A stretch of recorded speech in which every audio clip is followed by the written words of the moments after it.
ഇനി ഇലക്ഷൻ കഴിയുന്നവരെ KSRTC ബസ്സുകളിൽ സർക്കാരിൻ്റെ പരസ്യം മാത്രം. ഇതിനായിട്ട് സർക്കാരിൻ്റെ PR ടീം 3000 ബസ്സുകൾ, KSRTCയുടെ 3000 ബസ്സുകൾ ബുക്ക് ചെയ്ത് കഴിഞ്ഞു. ഒരു ബസ്സിന് 10,000 രൂപ എന്ന കണക്കിൽ 3 കോടി രൂപയാണ് ഇതിൻ്റെ ചെലവ്. അതായത് ഇനി ഇലക്ഷൻ കഴിയുന്നവരെ 2026 കേരള നിയമസഭാ ഇലക്ഷൻ കഴിയുന്നവരെ KSRTC ബസ്സുകളുടെ, പ്രീമിയം ബസ്സുകളുടെ കാര്യമല്ല ഞാൻ പറയുന്നത്, അല്ലാത്ത ബസ്സുകളുടെ 3000 ബസ്സുകളിൽ സർക്കാരിൻ്റെ പരസ്യം ഇങ്ങനെ തലങ്ങും വിലങ്ങും കിടന്ന് ഓടും. എന്തായിരിക്കും സർക്കാർ പരസ്യം ചെയ്യാൻ പോകുന്നത്? സർക്കാരിൻ്റെ ഭരണ നേട്ടങ്ങളാണ് ഇങ്ങനെ പരസ്യം ചെയ്യാൻ പോകുന്നത്. അപ്പോൾ എനിക്കൊരു സംശയമുണ്ട്, ഇതിനു വേണ്ടി പൈസ ചെലവാക്കുന്നത് ആരാണ്? 2026 ഇലക്ഷൻ നടക്കുമ്പോൾ പാർട്ടികളാണല്ലോ മത്സരിക്കുന്നത്. LDF, UDF, BJP ആണല്ലോ മത്സരിക്കുന്നത്.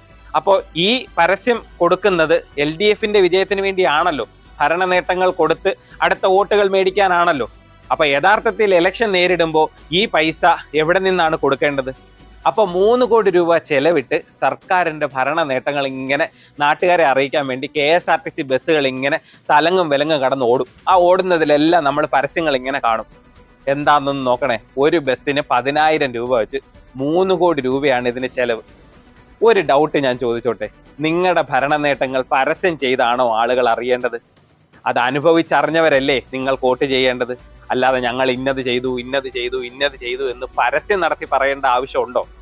ജനങ്ങൾക്ക് അറിയത്തില്ലേ നിങ്ങൾ ഈ പറയുന്ന കാര്യങ്ങൾ, നിങ്ങൾ എന്തൊക്കെ ചെയ്തിട്ടുണ്ട്, ആർക്കൊക്കെ ആനുകൂല്യം കിട്ടിയിട്ടുണ്ട് എന്നുള്ളത് ജനങ്ങൾക്ക് അറിയാമല്ലോ. അതുമാത്രമല്ല, ഈ ബസ്സിൽ മാത്രമല്ലല്ലോ, പത്രങ്ങളിൽ പരസ്യം വരാറുണ്ട്, ചാനലുകളിൽ പരസ്യം വരാറുണ്ട്, തിയേറ്ററുകളിൽ പോയി സിനിമ കാണുമ്പോൾ പരസ്യം കാണാറുണ്ട്, സർക്കാരിൻ്റെ ഭരണ നേട്ടങ്ങൾ. ഇതിനൊക്കെ പൈസ ചെലവാക്കുന്നത് എവിടെയാണ്? എനിക്ക് ഒരുപാട് നാളായിട്ടുള്ള ഡൗട്ടാണ്. ഇതിന് എവിടെ നിന്നാണ് പൈസ ചെലവാക്കുന്നത്? അതായത് ഈ KSRTC ബസ്സിൽ 3000 ബസ്സുകളിൽ 10,000 രൂപ വെച്ച് 3 കോടി രൂപ കൊടുക്കുന്നത് എവിടെ നിന്നാണ്? പൊതു ഖജനാവിൽ നിന്നാണോ അതോ CPMന്റെ LDFന്റെ പാർട്ടിയാണോ കൊടുക്കുന്നത്?